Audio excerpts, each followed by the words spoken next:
तो हम पढ़ रहे थे नाटक जो कि यूजीसी नेट में लगे हुए हैं और उनके महत्वपूर्ण तथ्य। पहले भाग में हमने देखा था कि नाटकों का प्रकाशन, महत्वपूर्ण जो उनके पात्र थे, पात्रों का परिचय देखा था और उनमें गीत कौन कौन से थे, इनको हमने देखा था भाग 1 में। भाग 2 में हम देख रहे हैं नाटकों के महत्वपूर्ण संवाद कथन, भाग 2 में हम देख रहे हैं। भाग 2 में हमने 2 नाटकों को पढ़ा है, जिसमें से आषाढ़ का एक दिन, आधे अधूरे नाटक और लक्ष्मी नारायण लाल द्वारा लिखा गया सिंदूर की होली और धर्मवीर भारती द्वारा लिखा गया अंधा युग नाटक और जयशंकर प्रसाद जी द्वारा लिखे गए चंद्रगुप्त, स्कंदगुप्त, ध्रुव स्वामिनी और भारतेंदु हरिश्चंद्र जी द्वारा लिखा गया अंधेर नगरी और भारत दुर्दशा। ऐसे 9 नाटकों को के हमने महत्वपूर्ण तथ्यों को देखा था। आज हम पढ़ने वाले जो हैं, तो सबसे जो पढ़ने वाले हैं आज, आगरा बाजार नाटक। इसका प्रकाशन 1954 ईस्वी में हुआ। यह नाटक अपने व्यंग्य शैली तथा संगीत बद्धता के लिए हिंदी नाटक व रंगमंच क्षेत्र में अत्यंत लोकप्रिय नाटक है। का प्रकाशन कब हुआ? 1954 में। यह नाटक अपने व्यंग्य शैली तथा संगीत बद्धता के लिए हिंदी नाटक व रंगमंच क्षेत्र में अत्यंत लोकप्रिय नाटक है। इसमें जो पात्रों को अगर हम देखेंगे तो इसमें पात्र जो हैं अंधेरी नगरी से कुछ मिलते जुलते पात्र मिलेंगे। वहाँ भी बाजार का दृश्य देखने को मिलता है। इसमें भी बाजार का दृश्य देखने को आगरा बाजार में भी देखने को मिलता है। जिसमें अगर हम पात्रों को देखेंगे तो ककड़ी वाला फकीर, हमजोली, किताब वाला, सोहदा, तजकिरानविस, शायर, पतंग वाला, गंगा प्रसाद इत्यादि जो है इसके पात्र हैं। आत्महत्या करें मूर्ख ज्ञानी, क्या कहते हैं? आत्महत्या करें मूर्ख ज्ञानी। जो यह कथन कौन कहता है? या ककड़ी वाला लड्डू वाले से कहता है कि आत्महत्या करें मूर्ख ज्ञानी। मूर्ख ज्ञानी आत्महत्या करें, मूर्ख लोग। ज्ञानी के लिए संसार में बहुत रास्ते खुले हैं। जो सोच नहीं सकते वह समझ भी नहीं सकते। यह कौन कहता है? ककड़ी वाला कहता है। और आत्महत्या करें मूर्ख ज्ञानी, मूर्ख लोग आत्महत्या करें, ज्ञानी के लिए संसार में बहुत से रास्ते खुले हैं। यह भी कौन कहता है? यह भी ककड़ी वाला कहता है। किससे? लड्डू वाले से कहता है। जो सोच नहीं सकते वह समझ भी नहीं सकते, यह भी ककड़ी वाला कहता है। यह दुख वह जाने जिस पर आती है मुफलिसी, मुफलिसी की कुछ नज़र नहीं रहती। यह दुख वह जाने जिस पे आती है मुफलिसी, मुफलिसी की कुछ नज़र नहीं रहती। और फिर क्या क्या देखे हैं, और फिर क्या क्या ज़माने देखे हैं मीर साहब ने। इसी शहर में अंग्रेज़ों की बेवफाई देखी है। घर छोड़ा, वतन छोड़ा, दिल्ली छोड़ी। एक ज़माने में सुखानदानों और बाकमालों का माल जाओ मावा थी। दर दर की खाक छानी, ईरानियों की तुरानियों के हमले देखे, ईरानियों और तुरानियों के हमले देखे। आप गनों, रोहनों, राजपूतों, जाटों, मराठों की दस्तबुर्द देखी। देखा कि दिल्ली में खून के दरिया रवां और इंसानों के सर कटोरों की तरह तैर रहे हैं। अपना घर आँखों के सामने लूटते देखा। घर जला सामने ऐसा कि बुझाया न गया। यह सब देख अब लखनऊ में गोशी नशीन और फिरंगियों की गारतारी देख रहे हैं। यह कौन कहता है? हमजोली वाला कहता है कि और फिर क्या क्या जाने देखें मीर साहब ने, और फिर ना जाने क्या क्या देखें मीर साहब ने। इसी शहर में अंग्रेज़ों की बेवफाई देखी। घर छोड़ा, वतन छोड़ा, दिल्ली छोड़ी। एक ज़माने में सुखानदानों और बाकमालों का माल जाओ मावा थी। दर दर की खाक छानी, ईरानियों और तुरानियों के हमले देखे। अफगानियों, रूहानों, राजपूतों, जाटों और मराठों की दस्तबुर्द देखी। देखा कि दिल्ली में खून के दरिया रवां और इंसान के सर कटोरों की तरह तैर रहे हैं। अपनी आँखों के सामने लुटते घर को देखा। घर जला सामने ऐसा कि बुझाया ना गया। यह सब देखा अब लखनऊ में गोसा नसीन और फिरंगियों की गिरतरी देख रहे हैं। यह कौन कहता है? हमजोली वाला कहता है। जो खुशामद करे खल्क उससे सदा राजी। जो खुशामद करे खल्क उससे सदा राजी, सच तो यह है कि खुशामद से खुदा राजी। जो खुशामद करे खल्क उससे सदा राजी, सच तो यह है कि खुशामद से खुदा राजी। अपना मतलब हो तो मतलब की खुशामद कीजिए, अपना मतलब हो तो मतलब की खुशामद कीजिए, और ना हो काम तो उस डब की खुशामद कीजिए, उस डब की खुशामद कीजिए। अंबिया संतजन, अंबिया औलिया और रब की खुशामद कीजिए, अपने मकदूर गरज सबकी खुशामद कीजिए। जो खुशामद करे खल्क उससे सदा राजी, सच तो यह है कि खुशामद से खुदा राजी। यह कौन कहता है? फ़कीर कहता है। जो खुशामद करे खल्क उससे सदा राजी, सच तो यह है कि खुशामद से खुदा राजी। यह कौन कहता है? फ़कीर कहता है स्वागत से।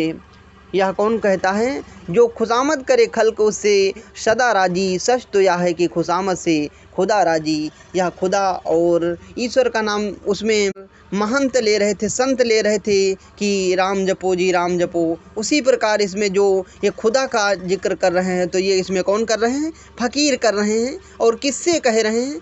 स्वागत से यह बात कह रहे हैं। तरक्की कह लीजिए या तंजुल, तरक्की कह लीजिए या तंजुल। बहरहाल ज़माना बड़ी तेज़ी से बदल रहा है, बहरहाल ज़माना बड़ी तेज़ी से बदल रहा है। मशीनें आ गई हैं, जगह जगह छापे खाने खुल रहे हैं। कमाल पाक के साथ इंजील के भी तर्जुमे छप रहे हैं। सुना है कि कलकत्ते में एक फिरंगी है जो संस्कृत, फारसी, उर्दू, दीगर हिंदुस्तानी ज़बानों में बड़ी महारत रखता है। उसने एक मदरसा खोला है, पोर्ट विलियम कॉलेज नाम का। वह इन ज़बानों में दर्स दिया जाता है, वह इन ज़बानों में दर्स दिया जाता है। और अब तो सुना है कि मशायरे भी वहीं मुनाकद होंगी। किताब वाला शायर से, किताब वाला कहता है, किताब वाला शायर से कहता है, ज़माने को नज़र दरअसल मुजाहिद की नहीं बल्कि इंसान की है। ज़माने को ज़रूरत दरअसल मुजाहिद की नहीं बल्कि इंसान की है। इंसान कहाँ नज़र ही नहीं आता। मुजाहिद कौन यह कहता है? हमजोली वाला कहता है कि आज ज़माने को ज़रूरत दरअसल किसकी है? मुजाहिद की नहीं है। आज ज़माने को ज़रूरत है मुजाहिद की नहीं बल्कि इंसान की है। इस संसार में इंसान नज़र ही नहीं आते। यह कौन कहता है? एक हमजोली वाला किताब वाले से वार्तालाप करता है, मेले में ही बातचीत करता है। यह कहता है, पैसे का ही अमीर के दिल में ख्याल है, पैसे ही का फ़कीर भी करता सवाल है। पैसे ही फौज, पैसा ही जहो जलाल है, पैसा ही फौज, पैसा ही जहो जलाल है। पैसा ही का तमाम यहाँ पैसे ही का तमाम यहाँ तांगो दवाल है। पैसा ही रंग रूप है, पैसा ही माल है, पैसा ही रंग रूप है, पैसा ही माल है। पैसा ना हो तो आदमी खर्चे की माल है, पैसा ना हो तो आदमी खर्चे की माल है। यह कौन कहता है? फ़कीर कहता है। किससे कहता है? स्वागत से कहता है कि पैसे ही का अमीर के दिल में ख्याल है, पैसे ही का फ़कीर भी करता सवाल है। पैसे ही फौज, पैसा ही जहो जलाल है। पैसा ही का तमाम यहाँ तंगे हैं, तंगे और दवाल है। पैसे ही का तमाम यहाँ तंगे दवाल है। पैसा ही रंग रूप है, पैसा ही माल है। पैसा ना हो तो आदमी चरखे की माल है। अब कौन कहता है? यह फ़कीर कहता है।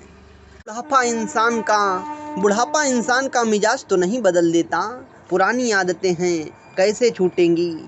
जोड़ था तो खुद तैरते थे, जोड़ था तो खुद तैरते थे। अब अगले ज़माने की याद और उन यादों की हसरत लिए यमुना किनारे खींचे चले जाते हैं। जो खुद नहीं कर सकते दूसरों को करता देखकर हविस पूरा कर लेते हैं। यह कौन कहता है? तज़किरान विस कहता है, किताब वाले से कहता है। क्या कहता है? बुढ़ापा इंसान का मिजाज तो नहीं बदल देता है। यह कथन किसमें देखने को मिलता है? आगरा बाज़ार में एक जो तज़किरानविस होता है वह कहता है कि बुढ़ापा इंसान का मिजाज तो नहीं बदल देता, इतनी आदतें हैं कैसे छूटेंगी। जो था तो जोड़ था जब तो खुद तैर जाते थे, अब अगले ज़माने की याद कर उन यादों की हसरत लिए यमुना किनारे खींचे चले जाते हैं कि जो खुद नहीं कर सकते दूसरों को करता देख हविस पूरी कर ले। यह तज़किरानविस कहता है, जिस मौज पर शेर कहना मुमकिन ना हो उस पर शेर करने की ख्वाहिश कहाँ की अक्लमंदी है। यह कौन कहता है? शायर कहता है हमजोली वाले से कहता है, जिस मौज पर शेर कहना मुमकिन ना हो उस पर शेर करने की ख्वाहिश कहाँ की अक्लमंदी है। उस्तादों की ज़मीन पर हल चलाने वाले घटिया शायर बहुत मिलते हैं। यह कौन कहता है? किताब वाला कहता है। किससे? हमजोली वाले से कहता है।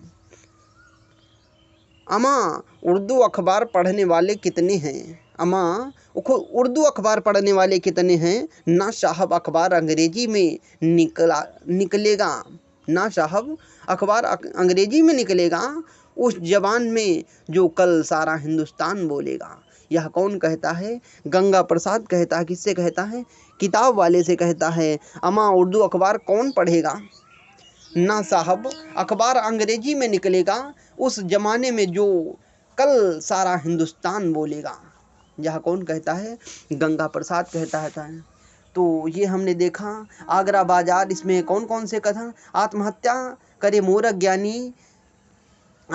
करे मूर्ख लोग, ज्ञानियों के लिए संसार में बहुत से रास्ते हैं। यह कौन कहता है? ककड़ी वाला आगरा बाजार में कहता है, जो सच है उससे वह जो सोच नहीं सकते वह समझ भी नहीं सकते। यह ककड़ी वाला, इसमें भी कथन देखना आगरा बाजार में देखने को मिलता है। खुशामद करे खल्क उससे सदा राजी, सच तो यह है खुशामद से खुदा राजी। यह कौन कहता है? फकीर कहता है। फकीर इसमें गाता हुआ आता है तो कहता है, पैसे ही का अमीर के दिल में ख्याल है, पैसे ही का फकीर भी करता सवाल है, पैसा ही फौज है, पैसा ही जो हो जलाल है, पैसे ही का तमाम यहाँ तंगो दवाल है, पैसे ही रंग रूप है, पैसा ही माल है, पैसा ना हो तो आदमी चरखे की माल है। यह कौन कहता है? यह भी फकीर कहता है। बुढ़ापा इंसान का मिजाज तो नहीं बदल देता, पुरानी आदतें हैं कैसे छूटेंगी साहब। यह कौन कहता है? यह जो है तज़किरानविस कहता है। कौन से उसमें नाटक में? यह आगरा बाजार नाटक में कहता है। मौज पर शेर कहना मुमकिन ना हो उस पर शेर करने की ख्वाहिश कहाँ की अक्लमंदी है। उस पर शेर कहना कहाँ की अक्लमंदी है। यह कौन कहता है? किताब वाला कहता है। किससे? हमजोली वाले से कहता है। अमा उर्दू अखबार पढ़ने वाले कितने हैं? ना साहब अखबार अंग्रेजी में ही निकलेगा उस जमाने में जो कल सारा हिंदुस्तान बोलेगा। यह कौन कहता है? यह जो कहता है गंगा प्रसाद कहता है। दुनिया में बादशाह है सो वह भी आदमी, और मुफलिसों गदा है सो वह भी आदमी, जरदार बेनवा है सो वह भी आदमी, नेमत जो खाक रहा है सो वह भी आदमी, टुकड़े जो मांगता है सो वह भी आदमी, मस्जिद भी आदमी ने बनाई यहाँ मियाँ, मस्जिद भी आदमी ने बनाई यहाँ मियाँ, बनाते हैं आदमी ही इमाम और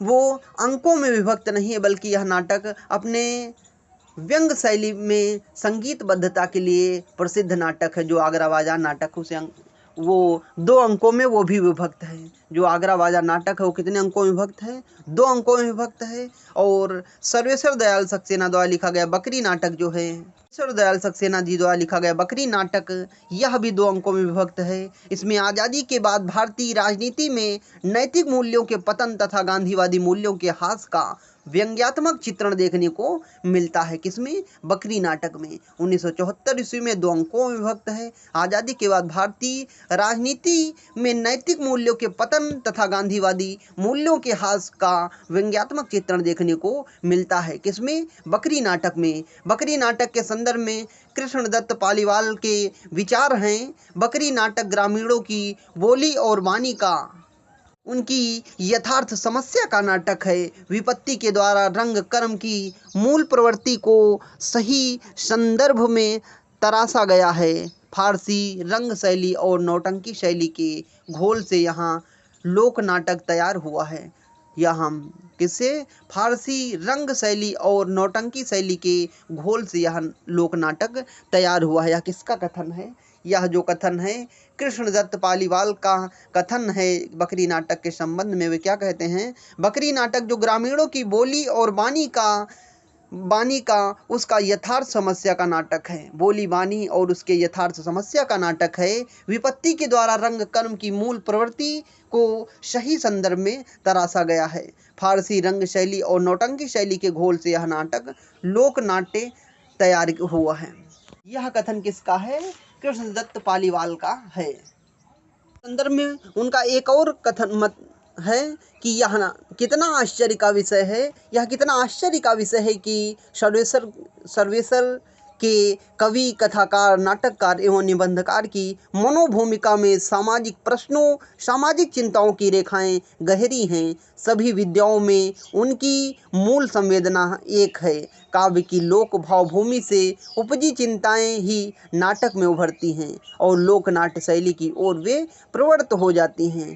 तो इस नाटक में अगर हम पात्रों की बात करेंगे, जो नाटक में पात्रों को अगर हम संक्षिप्त में देखें तो नट, नटी, भिष्टी, दुर्जन, कर्मवीर, सत्यवीर, सिपाही और विपत्ति, युवक, काका, काकी, चाचा, राम एक ग्रामीण, दूसरा ग्रामीण, तो ये हैं इसके पात्र। तो यह कितने अंकों में विभक्त है? 2 अंकों में विभक्त यह नाटक है। पहले अंक में ही हम देखेंगे बकरी को क्या पता था वह मशक बन के रहेगी। बकरी को क्या पता था वह मशक बन के रहेगी। पानी भरेंगे लोग और वह कुछ ना कहेगी।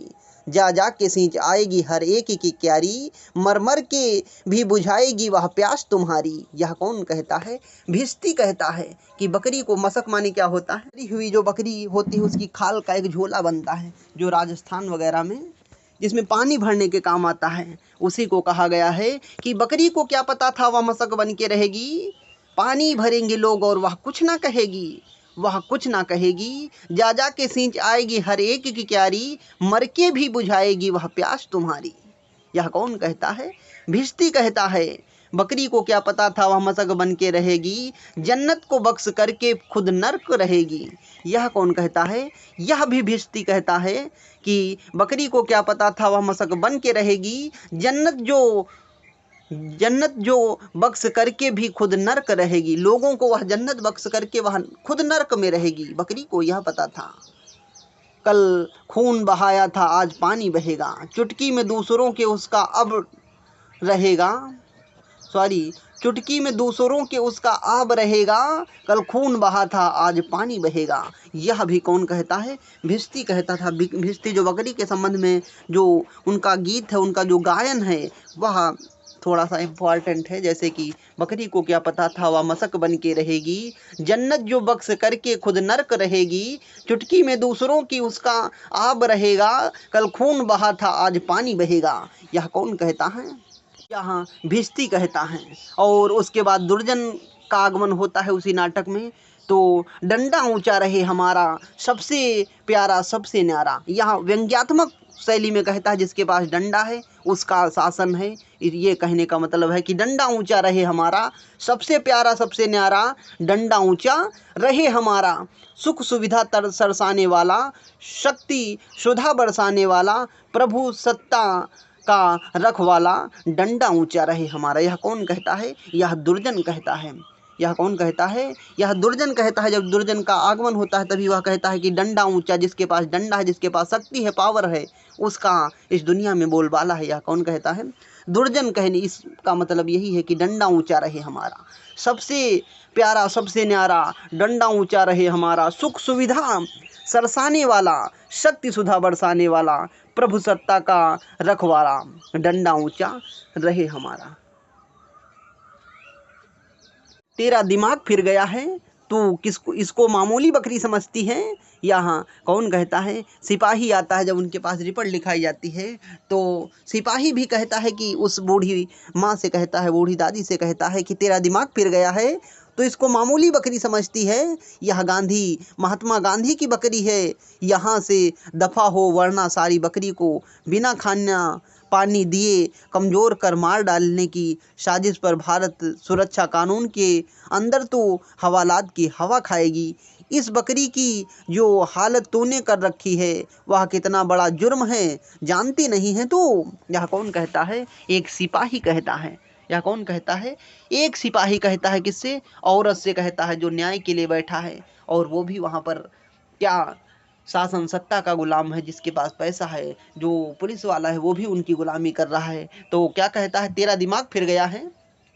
क्या दिमाग फिर गया है? तो इसको मामूली बकरी समझती है। यह गांधी, महात्मा गांधी की बकरी है। यहाँ से दफा हो, वरना इस बकरी को बिना खाना पानी दिए कमज़ोर कर मार डालने की साजिश पर भारत सुरक्षा कानून के अंदर तो हवालात की हवा खाएगी। इस बकरी की जो हालत तूने कर रखी है, वह कितना बड़ा जुर्म है, जानती नहीं है तू। या कौन कहता है? एक सिपाही कहता है। भाइयों, यह हमारा सौभाग्य है कि हमें गांधी जी की बकरी मिल गई है।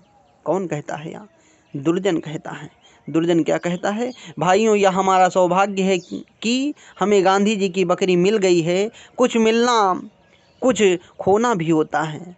कुछ मिलना कुछ खोना भी होता है। हम जितना खोने को तैयार रहते हैं, उससे पता चलता है कि हम कितना पाना चाहते हैं। इस बकरी ने हमेशा दिया है आपको आज़ादी। इस बकरी ने हमेशा दिया है आपको आज़ादी, दी है एकता, दी है प्रेम, दिया है। आज भी बहुत कुछ देने को मुंतजिर है। आज भी देने को बहुत कुछ मुंतजिर है, पर आप लेना भूल गए हैं, क्योंकि आप देना भूल गए हैं।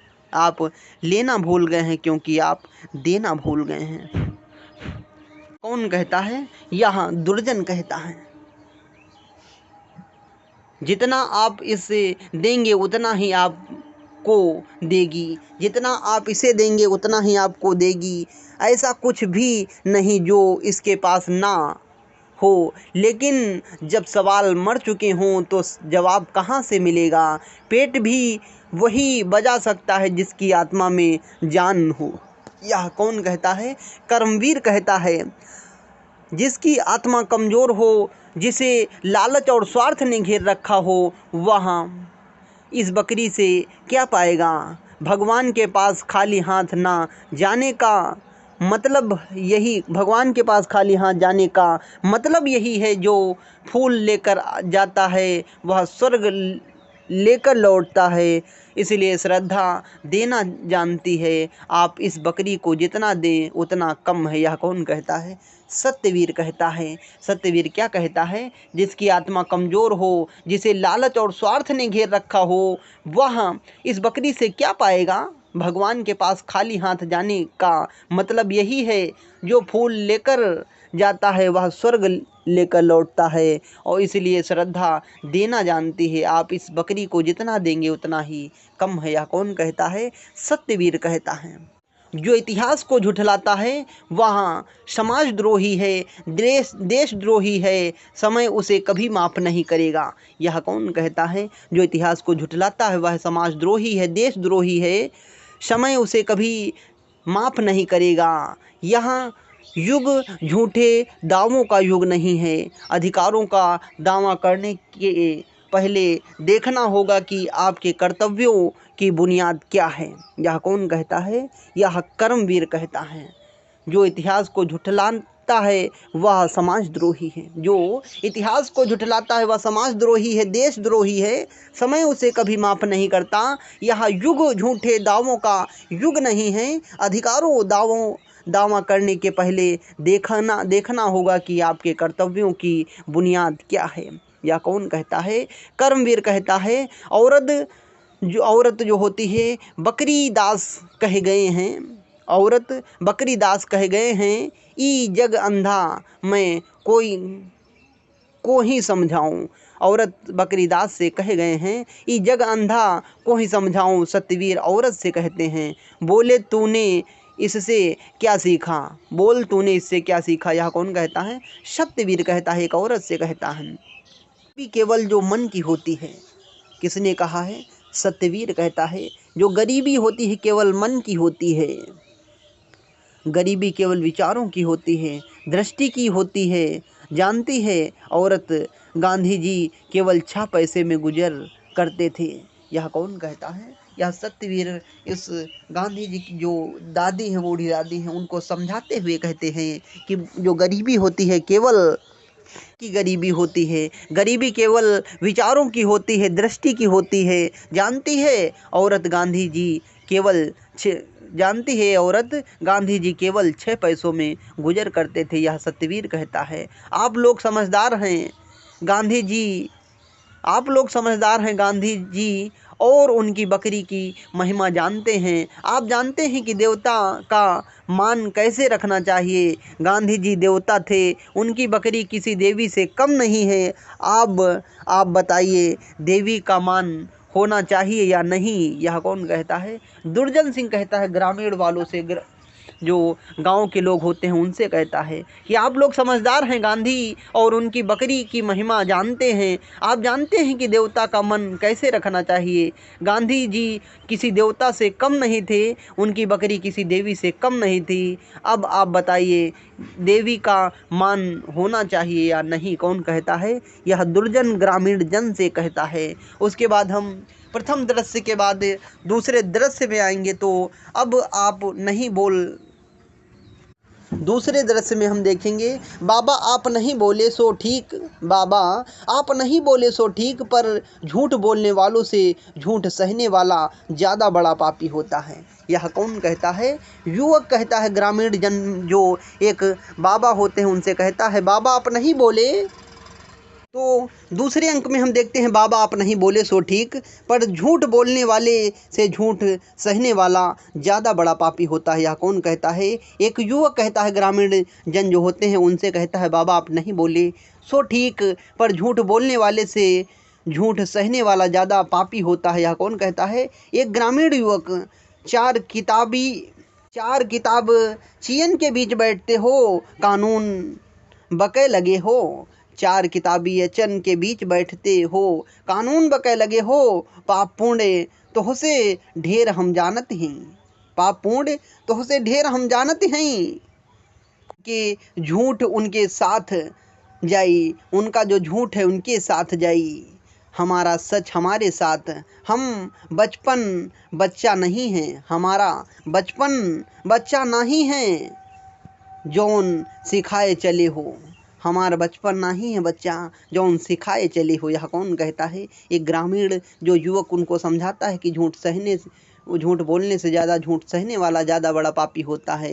तो उसी को वो ग्रामीण पुरुष कहते हैं कि हम कोई बच्चा नहीं है जिसे हमें कोई सिखा देगा कुछ। ई गरम खून है बचवा जो चकचकाए रहा है, ई गरम खून है बचवा जो चकचकाए रहा है, जो बूढ़ा बन के आया है वह बड़ा बन के रहेगा। ये गरम खून है बचवा जो चकचकाए रहे, जो बड़ा बन के आया है वह बड़ा बन के रहेगा। यह कौन कहता है? दूसरा ग्रामीण युवक कहता है। जो किससे कहता है? उसी युवक से कहता है, ये गरम खून है बचवा, ये गरम खून है बचवा जो चकचकाए रहे हो, जो बड़ा बन के आया है वह बड़ा बन के रहेगा। यह कौन कहता है? दूसरा ग्रामीण युवक कहता है। एक बेटा एक ही खेत में ना सब धन एक सा होता है, एक बेटा एक ही खेत में सब धन एक सा नहीं होता है, ना ही एक बाली में सब दाना एक सा होता है। यह कौन कहता है? एक ग्रामीण जो होता है वही एक ग्रामीण जो होता है युवक से कहता है, धर्म ईश्वर भाग्य सबकी उंगलियों से घूमता, धर्म ईश्वर भाग्य सबकी उंगलियों से घूमता, आदमी मिट्टी कलौंदा चाक पर है झूमता, नेकी सच्चाई शराफत धन के सब कुछ ताक पर, नेकी सच्चाई शराफत धर के सब कुछ ताक पर, थोड़ी न कटे भी यहाँ इतरा रहे, थोड़े न कटे भी यहाँ इतरा रहे हैं नाक पर। एक नारा ढलता है हर नई बर्बादी के बाद, एक नारा ढलता है हर एक बर्बादी के बाद, आश्रम ही आश्रम खुल गए आज़ादी के बाद। यह कौन कहता है? एक नट गायन जो नट होता है वो गाता हुआ आता है। क्या कहता है? कि धर्म ईश्वर भाग्य सबकी उंगलियों पर घूमता, धर्म धर्म ईश्वर भाग्य सबकी उंगलियों पर घूमता, आदमी मिट्टी का लोंदा चाक पर है झूमता, नेकी सच्चाई शराफत धर के सब कुछ ताक पर, थोड़े नक्कटे भी इतरा रहे हैं नाक पर, एक नारा ढलता है हर एक नई आबादी के बाद, आश्रम ही आश्रम खुल गए हैं आज़ादी के बाद। यह कौन कहता है? एक नट होता है जो गाता हुआ आता है। बकरीवाद पर भाषण देने विदेश जाता हूँ, बकरीवाद का प्रचार करूँगा। यह कौन कहता है? सत्यवीर कहता है, कर्मवीर से कहता है, मैं बकरीवाद पर भाषण देने विदेश जाता हूँ, बकरी का प्रचार करूँगा। यह सत्यवीर कर्मवीर से कहता है। शाबाश, बहुत अच्छा विचार है। शाबाश, बहुत अच्छा विचार है। बकरीवाद और विश्व शांति, मानवता को आगे बढ़ाने का विचार, सारा विश्व हमारा है। यह कौन कहता है? दुर्जन कहता है। किससे कहता है? सत्यवीर से कहता है। जब सत्यवीर कहता है कि मैं बकरीवाद पर भाषण देने विदेश जाऊंगा, बकरीवाद का प्रचार करूंगा, तभी दुर्जन कहता है, शाबाश, बहुत अच्छे बेटा, शाबाश, बहुत अच्छा है विचार तुम्हारा। बकरीवाद और विश्व शांति, मानवता को आगे बढ़ाने का विचार सारा विश्व करे, विश्व हमारा है। यह कौन कहता है? वही दुर्जन। उसके बाद फिर नट आता है गायन गीत गाते हुए, हर एक ऐश करा गई यह गांधी की बकरी, हर एक ऐश करा गई गांधी की बकरी, हर खाता भरा गई यह गांधी की बकरी, हर सच को हरा जाएगी यह गांधी की बकरी, वैतरणी चरा जाएगी यह गांधी की बकरी। यह कौन कहता है? यह नट जो है गाता हुआ आता है।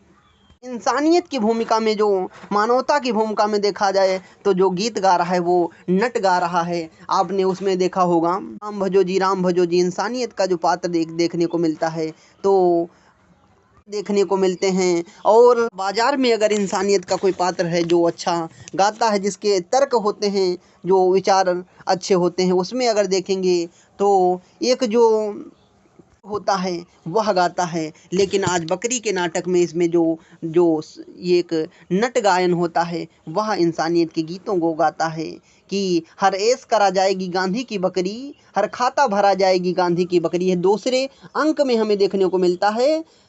तो उसके बाद हम, जानत हूँ आप बकरी की पूजा इसलिए करते हो ताकि सब बकरी बन जाएं, मैं बकरी नहीं हूँ, किसी की बकरी नहीं बनूंगा। यह कौन कहता है? युवक कहता है, कर्मवीर से कहता है। क्या कहता है? आप, जानता हूँ आप बकरी की पूजा करते हैं इसलिए, युवक क्या कहता है? जानता हूँ आप बकरी की पूजा इसलिए करते हैं ताकि सब बकरी बन जाएं, मैं बकरी नहीं हूँ, किसी की बकरी नहीं बनूंगा। यहाँ युवक कर्मवीर से कहता है। मसाला हर जमाना अपने अपने पसंद का इस्तेमाल करता है। मसाला हर जमाना अपने अपने पसंद का इस्तेमाल करता है, सभी तो मसाला हमारी पसंद का होगा, अभी तो मसाला हमारी पसंद का होगा। समाजवादी मसाला, जिस मसाले को बकरी ने खा लिया वह तो बकरी के खून में गया, बकरी के खून से हमें क्या मतलब है। फिर तुम तो जानते हो हम लोग अहिंसावादी, खून से दूर भागते हैं। यह कौन कहता है? यह दुर्जन कहता है। अब भी कुछ समझे आप लोग। आप लोगों ने बकरी को देवी माना, बाढ़ में सारा गांव बह जाने दिया, पर आश्रम को नहीं डूबने दिया। गांव की ज़मीन खोद खोद कर आश्रम की ज़मीन ऊंची करते रहे, सूखा पड़ा खुद भूखे रहे, घर का अनाज आश्रम को दे आए, आश्रम में दावतें उड़ती रहीं, खुद भूखे मरते रहे। फिर उन्हीं लुटेरों को कंधों पर बिठाकर देश की बागडोर थमा आए। अब भी कुछ समझे आप लोग। यह कौन कहता है? युवक कहता है। अब भी कुछ समझे आप लोग। आप लोगों ने बकरी को देवी बना के बाढ़ में सारा गांव बह जाने दिया, पर आश्रम को नहीं डूबने दिया। गांव की जो ज़मीन थी खोद खोद कर आश्रम को, ज़मीन को ऊंचा करते रहे, सूखा पड़ा खुद सूखे रहे, खुद भूखे रहे, घर का अनाज जो था आश्रम को दे दिया, आश्रम में दावतें उड़ती रहीं, खुद भूखे मरते रहें। फिर उन्हीं लुटेरों को कंधों पर बिठाकर देश की बागडोर थमा आए। अब भी कुछ समझे आप लोग। यह कौन कहता है? युवक कहता है।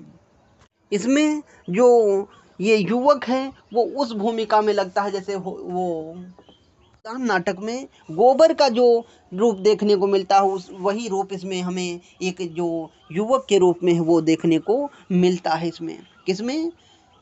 बकरी नाटक में युवक का। आप सब आए हमारे लिए खुशी की बात है, आप सब लोग आए हमारे लिए खुशी की बात है। यह धरती एक चारागाह है जिसकी घास जितनी ही रौंदो उतना ही पनपती है। चौपाया काटते चबाते समय गिना ना जाए। चौपाया क्या कहते हैं? चौपाया अपने जबड़े से घास नहीं कुतरता। कौन? चौपाया अपने जबड़े से घास नहीं कुतरता। दांत होते ही इसलिए हैं कि काटते चबाते समय गिना ना जाए। खुशी की बात है कि अभी हम गिन नहीं रहे, इसलिए खुशियों की कमी नहीं, खाने के सामने की भी कमी नहीं। कभी कभी हमी हो जाती है, कभी कभी कमी हो जाती है, घास सूख जाती है। यह चारागाह का धर्म है, उसकी पहचान हमें रखनी है। शुरू कीजिए उस हरियाली के नाम पर जो हमारी है और रहेगी। तालियां उस दांत के नाम पर जो काटते समय गिनते नहीं हैं, चाहे वे बकरी के ही क्यों ना हों। दो ही नियम हैं, दांत तेज और मजबूत हों, घास हरी कोमल हो, फिर दराती चारागाह से ज़्यादा कुछ नहीं हो पाएगी। शुरू कीजिए इस चारागाह के नाम पर। या कौन कहता है? कर्मवीर कहता है, जन से कहता है। उसके बाद फिर गीत आते हैं, एक लड़का जो गाता है, लड़के की भूमिका में हो एक लड़का फिर गाता है। लड़का कहता है, बकरी को बना दिया बकरी की मेमे ने, बकरी हमको बना दिया। यह कौन कहता है? यहाँ बकरी हमको बना दिया बकरी की मेमे ने, बकरी की मेमे ने सब कुछ सहना सिखा दिया। बकरी की मेमे ने, बकरी की मेमे ने की मेमे ने छोटी सी छोटी रस्सी से भी हर खूंटे के साथ बांध कर रहना सिखा दिया। बकरी की मेमे ने हर ढोल बजा रहे हैं हमारी ही खाल के, फिर भी यहाँ सुर मिलवा दिया बकरी की मेमे ने। यह कौन कहता है? जो एक लड़का होता है, लड़का वह गाता है कि बकरी हमको बना दिया बकरी की मेमे ने। ये कौन से उसमें? ये दूसरे जो अंक दृश्य होता है उसमें देखने को, बकरी हमको बना दिया बकरी की मेमे ने, सब कुछ सहना सिखा दिया बकरी की मेमे ने। कहता है, लड़का कहता है, बकरी हमको बना दिया बकरी की मेमे ने, बकरी सब कुछ सहना सिखा दिया बकरी की मेमे ने, छोटी सी रस्सी भी हर खूंट के साथ बांध कर रहना सिखा दिया। बकरी की मेमे ने हर ढोल बजा रहे हैं हमारी ही खाल के, फिर भी यह सुर मिलवा दिया बकरी की मेमे ने। यह लड़का गाता है। तो ये था जो बकरी नाटक था, जिसमें बकरी को क्या पता था वह मशक बन के रहेगी, यह भिश्ती गाता है। बकरी को क्या पता था वह मशक बन के रहेगी, यह भी भिश्ती गाता है। और बकरी हमको बना दिया बकरी की मेमे ने, यह कौन कहता है? लड़का गाता है। और अगर हम देखें तो डंडा ऊंचा रहे हमारा सबसे प्यारा सबसे न्यारा, यह कौन? दुर्जन गाता है। तो ये था बकरी नाटक। इसके बाद हम देखते हैं एक और द्रोणाचार्य, इसका प्रकाशन 1976 ईस्वी में हुआ। यह भी 2 भागों में विभक्त है। यह नाटक अंकों में नहीं बल्कि 2 भागों में विभक्त है। एक और द्रोणाचार्य नाटक जो है 2 भागों में विभक्त है, यह बटा हुआ है नाटक है। यह पौराणिक कथा महाभारत के माध्यम से आज की शिक्षा व्यवस्था में व्याप्त भ्रष्टाचार को रेखांकित करता हुआ इसे प्राचीन परंपरा से जोड़ता है।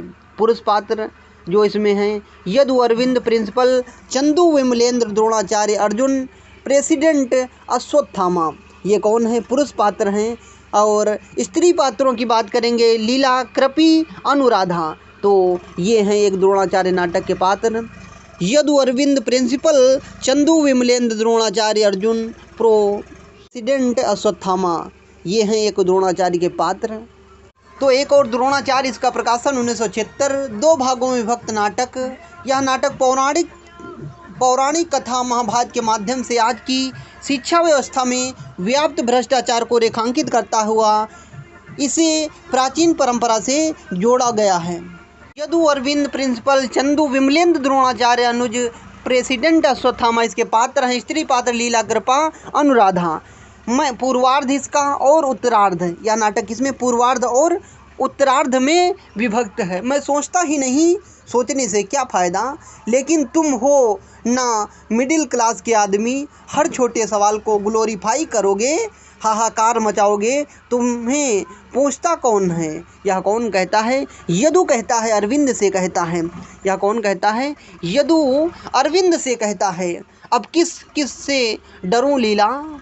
क्या कहता है? जो अपनी पत्नी से कहता है अरविंद। लीला कहता, अब किस किस से डरूं लीला? कॉलेज को दुकान की तरह चलाने वाले प्रेसिडेंट से, अंगूठा छाप कमेटी मेंबरों से, चुगली खाने वाले अपने सहयोगियों से, जो चुगली करने वाले अपने सहयोगियों से, उस लिजलिजे बेहुदे प्रिंसिपल से, विद्यार्थियों से क्या पूरी उम्र डरते ही रहना होगा? यह कौन कहता है? अरविंद कहता है, लीला से कहता है। लीला उनकी, अरविंद की कौन है? पत्नी है। तो उनसे कहता है, किस किस से डरूं लीला? कॉलेज को दुकान की तरह चलाने वाले प्रेसिडेंट से, अंगूठा छाप कमेटी मेंबरों से,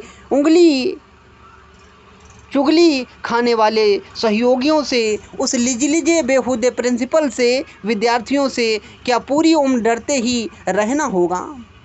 जिस चीज़ से घर से निकल कर आते हैं कि जाएं अपनी तुलसी वाटिका में, वहाँ पर कुछ पढ़ेंगे और रिकॉर्ड करेंगे कुछ अपना, और यहाँ भी एक से एक ट्रैक्टर वाले सब आवाज़ करते रहते हैं। ये तो कहता हूँ, नौकरी करना है तो कान बंद कर लो, आंखें मूंद लो, मुंह खुला रखो, बोलने के लिए नहीं, रोटी खाने के लिए। जल्लाद से भी कहीं विरोध किया जाता है, जल्लाद से भी कहीं विरोध किया जाता है। मुझे तो सुबह से शाम तक गाली देता है, गधा और उल्लू का पट्ठा कहता है, पर क्या करूं, सुनता हूँ, सुनूंगा नहीं तो कहाँ जाऊंगा।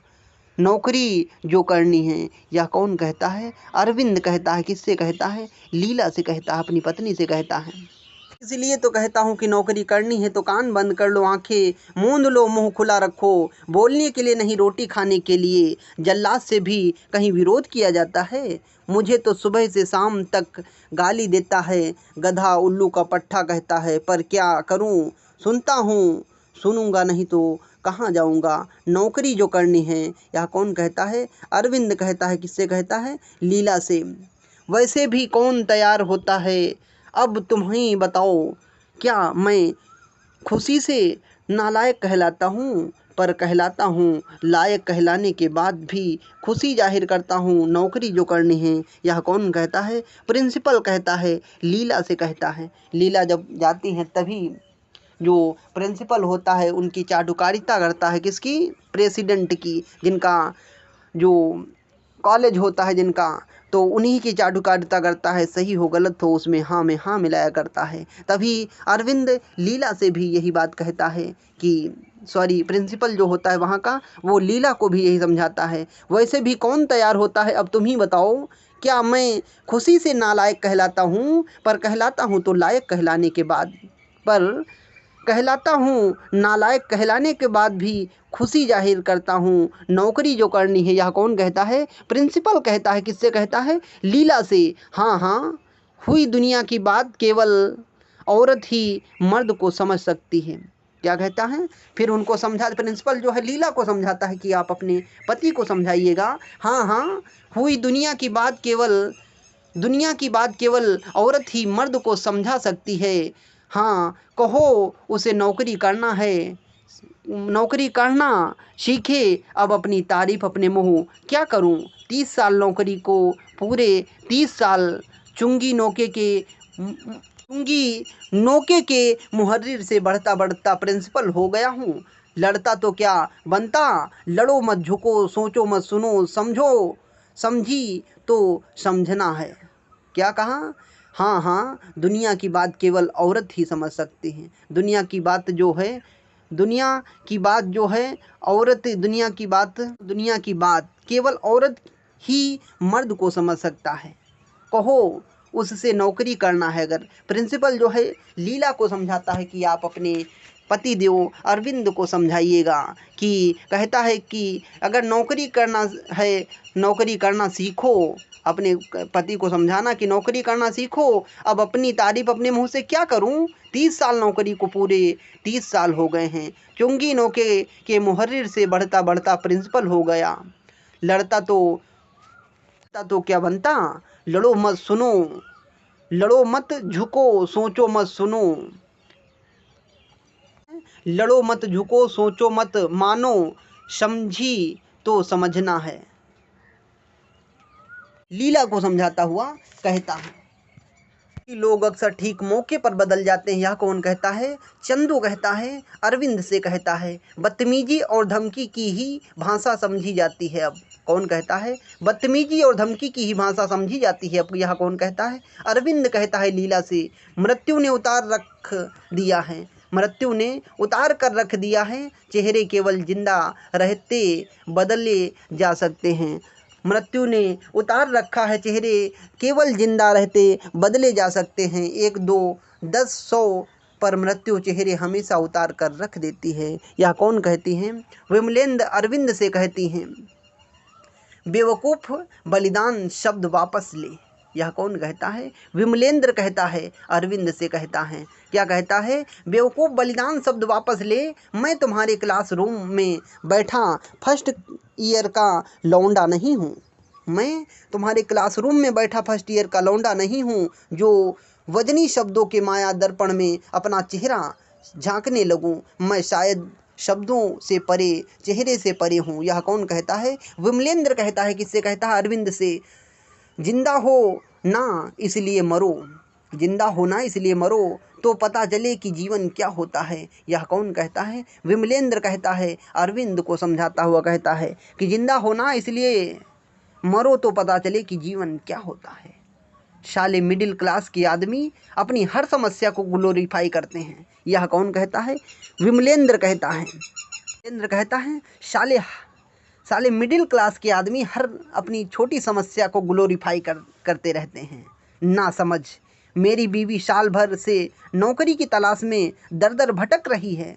सब आश्वासन देते हैं, नौकरी कोई नहीं देता, सब बकवास है। यह कौन कहता है? यह विमलेंद्र कहता है। किससे कहता है? अरविंद से कहता है। विमलेंद्र जो होता है, अरविंद का क्या होता है? दोस्त होता है। तो वही उसको समझाता है, कहता है कि साले मिडिल क्लास के आदमी अपनी हर समस्या को ग्लोरीफाई करेंगे। ना समझ, मेरी बीवी साल भर से नौकरी की तलाश कर रही है, नौकरी कोई नहीं देता, आश्वासन सब देते हैं, नौकरी कोई नहीं देता। यह विमलेंद्र अरविंद का दोस्त है। जो आंचल छूटने के बाद कभी दूध पिया होता तो याद रहता दूध का स्वाद, दूध के नाम पर जहर देती तो भी पी लेता। यह कौन कहता है? कृपी द्रोणाचार्य से कहती हैं।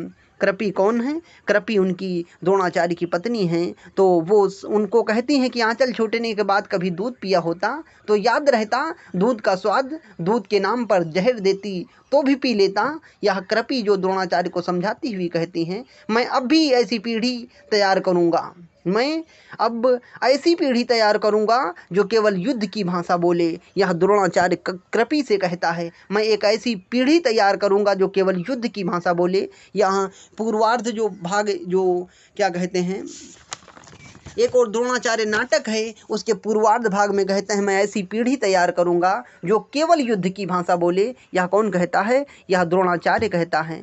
किससे कहता है? कृपी से कहता है। लेकिन मनुष्य का जन्म हमेशा एक अनचाही व्यवस्था में होता है। मनुष्य का जन्म कैसे होता है? मनुष्य का जन्म हमेशा एक अनचाही व्यवस्था में होता है। तो मैं क्या करूं?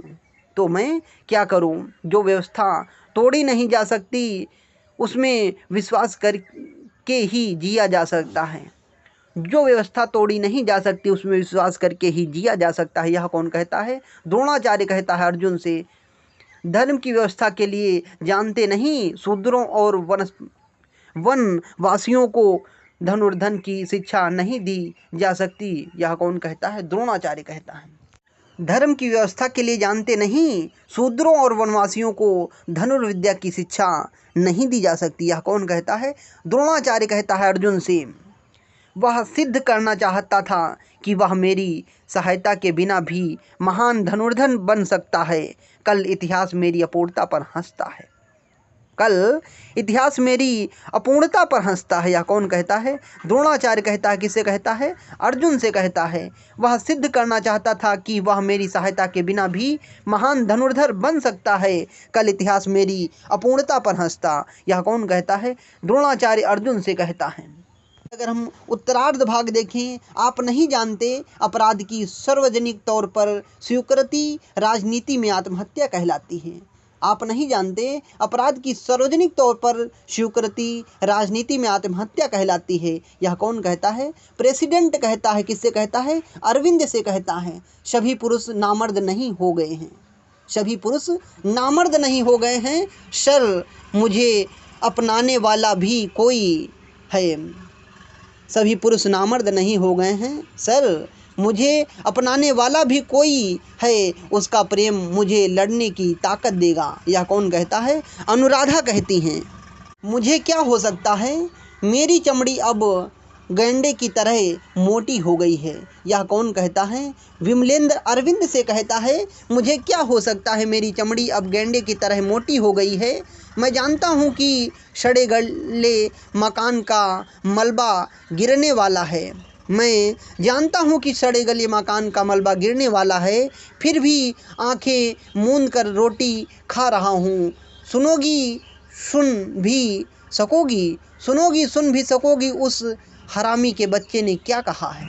मिस्टर अरविंद, आप पर 15,000 रुपये के गबन का आरोप है।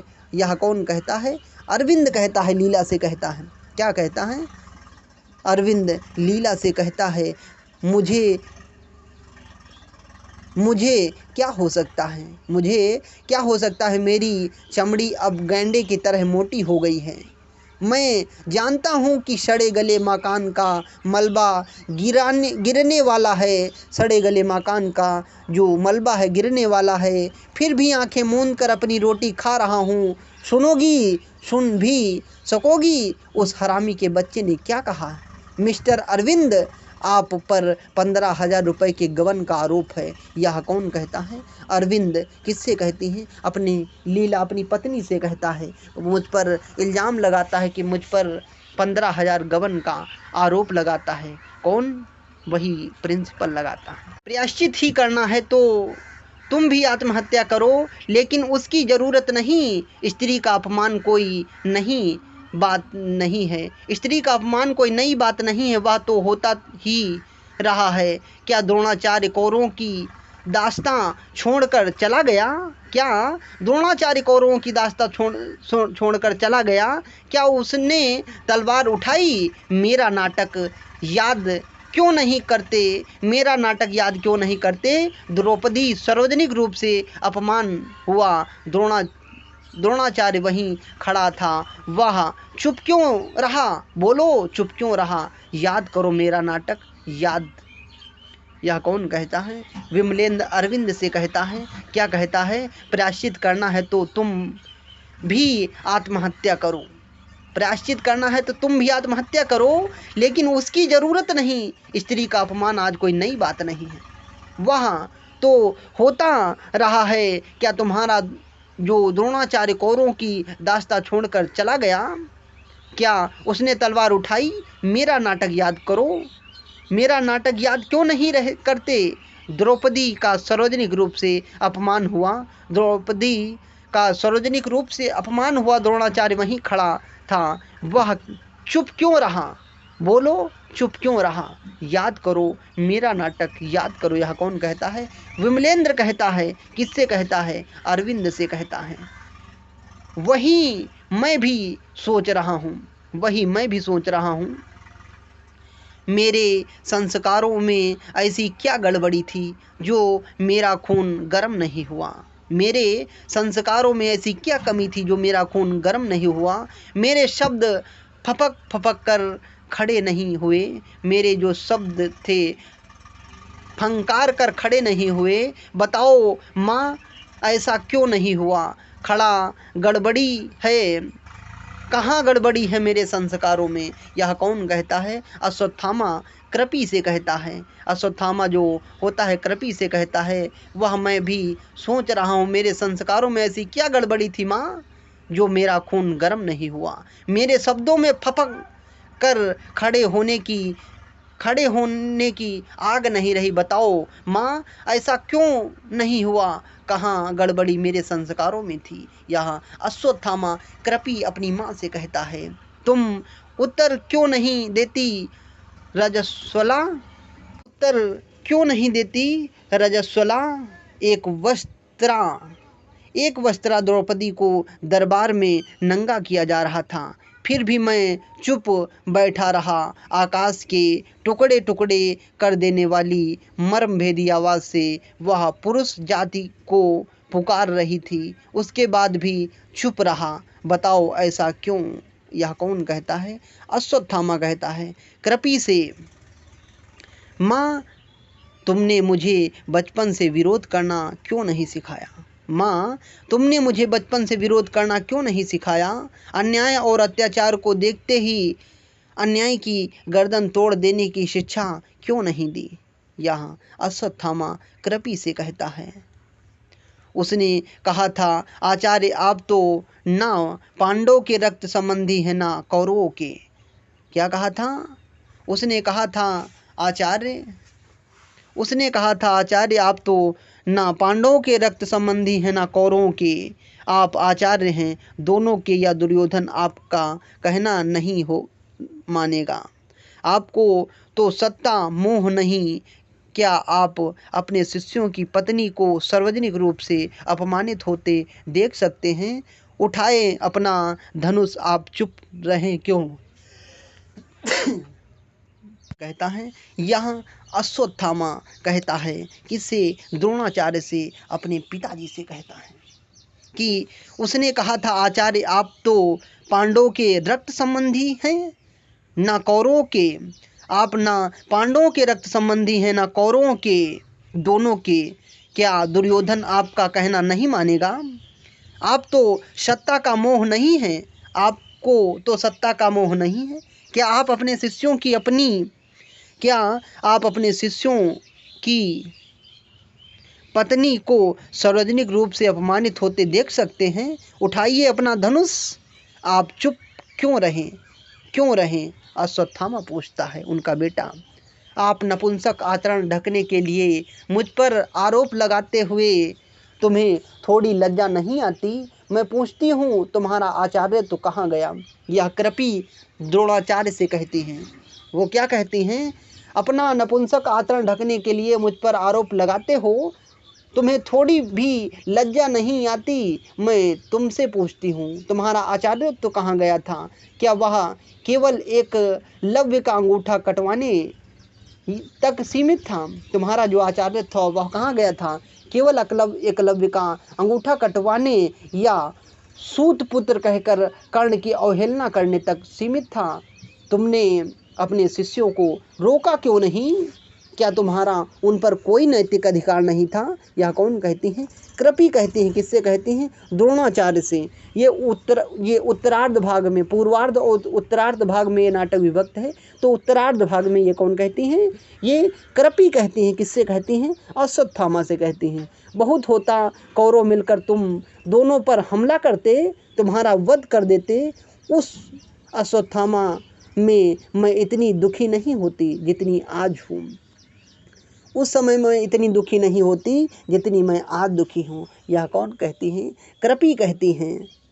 और उस राज की अन्न की दास्ता ने मेरा विवेक खरीदा, मेरी न्याय बुद्धि खरीदी। मुझे एकलव्य का अंगूठा काटना पड़ा। मुझे कर्ण जैसे होनहार विद्यार्थी को व्यवस्था की आड़ लेकर ठुकराना पड़ा। पक्षपात क्षुद्रता ने मेरा स्वत्व छीन लिया। अश्वत्थामा उस समझौते ने मुझे कभी सही आदमी नहीं बनने दिया।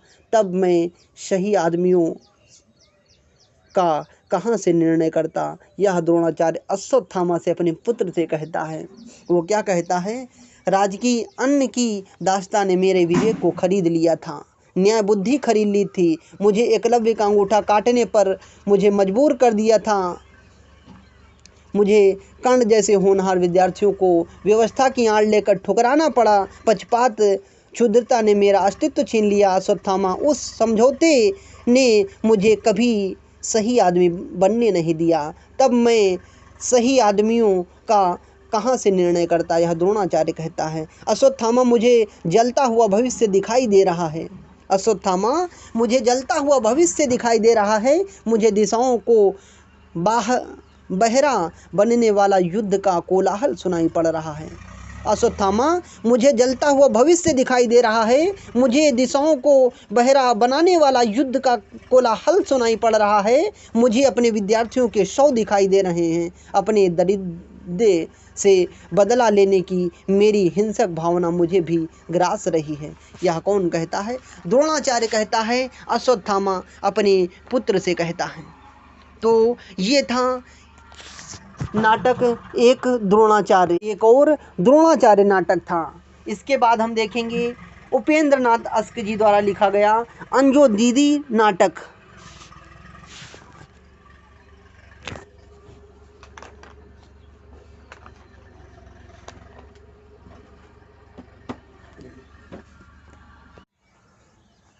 तो हम पढ़ रहे थे नाटक, जो इसके बाद हम देखते हैं उपेंद्र नाथ अस्क द्वारा लिखा गया अंजो दीदी नाटक। इसका प्रकाशन 1955 ईस्वी में हुआ। उच्च मध्य वर्ग के खोखले और संस्कारों का प्रतिनिधित्व करती इस नाट्य की प्रमुख पात्र अंजो दीदी एक बेहद यांत्रिकी महिला है। यह यांत्रिकता उसके जीवन को खत्म कर देती है। इस नाटक में जीवन के एकांकीपन तथा उससे उपजी विसंगतियों का चित्रण देखने को मिलता है। यह नाटक कब लिखा गया? 1955 में लिखा गया। उच्च मध्य वर्ग के खोखले संस्कारों का प्रतिनिधित्व करती इस नाटक की प्रमुख पात्र जो है अंजो दीदी एक बेहद यांत्रिकी महिला है। यह यांत्रिकता उनके जीवन को खत्म कर देती है। इस नाटक में जीवन के एकांकीपन तथा उससे उपजी विसंगतियों का चित्रण देखने को मिलता है। इसमें हम पात्रों की बात करें तो पुरुष पात्रों में वकील साहब, श्रीपत, राज और नीरज हैं।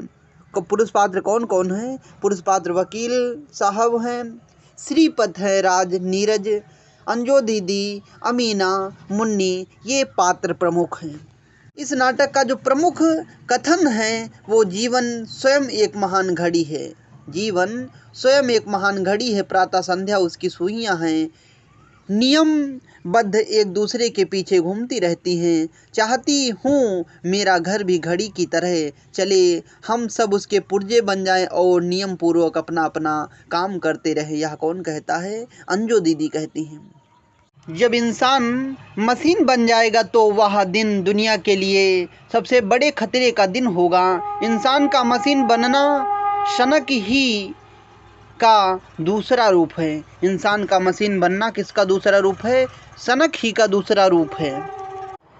जीवन स्वयं एक महान घड़ी है। प्रातः संध्या उसकी सुइयां हैं। नियमबद्ध एक दूसरे के पीछे घूमती रहती हैं और मैं चाहती हूँ मेरा घर भी घड़ी की तरह चले, हम सब उसके पुर्जे बन जाएं, नियम पूर्वक अपना काम करते रहें। यह कौन कहता है? अंजो दीदी कहती हैं। जब इंसान मशीन बन जाएगा तो वह दिन दुनिया का सबसे बुरा दिन होगा। यह भी कौन कहता है? यह श्रीपत कहते हैं। इसका प्रकाशन वर्ष 1982 ईस्वी में हुआ। यह नाटक 10 दृश्यों में विभक्त। आज़ादी के बाद भारतीय राजनीति तथा अपराध के गठजोड़ का जो चेहरा आम जन के सामने आया उसका स्पष्ट यथार्थवादी चित्रण इस नाटक में किया गया है। जो महाभोज नाटक है कब लिखा गया? 1982 ईस्वी में लिखा गया। यह नाटक कितने दृश्यों में विभक्त है? यह नाटक 10 दृश्यों में विभक्त है। आज़ादी के बाद भारतीय राजनीति तथा अपराध के गठजोड़ का जो चेहरा आम जन के सामने आया उसका स्पष्ट यथार्थवादी चित्रण देखने को इसमें मिलता है। इस नाटक में पात्रों की बात करेंगे तो दा साहब जो कि मुख्यमंत्री होते हैं, स्कूल बाबू भूतपूर्व मुख्यमंत्री विरोधी पार्टी के नेता होते हैं, अप्पा साहब सत्तारूढ़ पार्टी के अध्यक्ष होते हैं, लखन पांडे जी दा साहब के निजी सचिव होते हैं और जमुना बहन दा साहब की पत्नी, सिन्हा DIG, दत्ता बाबू मशाल साप्ताहिक के संपादक थे। दत्ता बाबू कौन थे? मशाल पत्रिका जो थी उसके साप्ताहिक संपादक थे। भवानी मशाल का सहायक संपादक था। और Narottam press reporter, Mahesh research scholar, सूत्रधार सत्तादास साहब का पीए और मोहन सिंह पुलिस कांस्टेबल, विश्व हरिजनों का हमदर्द जो मार दिया गया है। हीरा विश्व का बाप है। बिंदा विश्व का अभिन्न मित्र है। हीरा कौन है? हीरा विश्व का अभिन्न है। हीरा विश्व का बाप है। बिंदा कौन है? विश्व का अभिन्न मित्र है। रुकमा कौन है? बिंदा की पत्नी है। जोरावर सरोहा का जमींदार। नामू नौ धनाढ़ किसान। काशी सुकुल बाबू का विश्वसनीय कार्यकर्ता है। जो काशी कौन है? इसको सुकुल बाबू का विश्वसनीय कार्यकर्ता है। थानेदार सरोहा का थानेदार। जोरावर का चमचा। थानेदार कौन है? सरोहा का थानेदार जोरावर का चमचा है। दृश्य 1 में हमें देखने को मिलता है, मरे आदमी और सोए आदमी में अंतर ही इतना होता है भला, बस एक सांस की डोरी का। वह टूटी आदमी गया। यह कौन कहता है? सूत्रधार कहता है कि मरे आदमी और सोए आदमी में बस इतना अंतर होता है सांस की डोरी का। वह टूटी तो आदमी गया। यह कौन कहता है? सूत्रधार कहता है। कौन से दृश्य में कहता है? कितने दृश्य हैं? 10 दृश्यों में यह विभक्त है। तो प्रथम दृश्य में ही सूत्रधार कहता है, गांव में जो कुछ भी घटता गांव का ही होकर रह जाता। शहर उससे एकदम बेअसर रहता, बेअसर और अछूता। लेकिन अब यहाँ दूरी एकदम सिमट गई है। लेकिन अब यह दूरी क्या हो गई है? एकदम सिमट गई है। दूसरा खंड, खेत मालिकों के अत्याचार बहुत बढ़ते जा रहे हैं। खेत मालिकों के अत्याचार बहुत बढ़ते जा रहे हैं। कानून का तो जैसे कोई डर ही नहीं रह गया। यह कौन कहता है? यहाँ नरोत्तम भवानी से कहता है कि खेत मालिकों के अत्याचार बढ़ते जा रहे हैं, कानून का तो जैसे कोई डर ही नहीं रह गया। नरोत्तम भवानी से कहता है, जब भैया भय कोतवाल तो डर काहे का, जब भैया भय कोतवाल तो डर काहे का। इन लोगों तक पहुँचने या पहुँचते पहुँचते कानून भी साला लंगड़ा हो जाता है। जब भैया भय कोतवाल तो डर काहे को, इन लोगों तक पहुँचते पहुँचते कानून भी साला लंगड़ा हो जाता है। यह कौन कहता है? भवानी नरोत्तम से कहती है, कभी कभी सोचता हूँ कि आज़ादी मिले इतने साल हो गए, लेकिन आज भी इस तबके की हालत आदमियों को जानवरों की तरह ट्रीट किया जा रहा है। It's really horrible rather shameful. यहाँ कौन कहता है? नरोत्तम भवानी से कहता है, सेल कोई कमिटमेंट नहीं आप लोगों का। यदि ऐसा ही है तो अखबार बंद करके पान की दुकान खोल लीजिए, खूब बिकेंगे, बहुत सेल होगी। मैं किसी दूसरे अखबार में। कौन कहता है?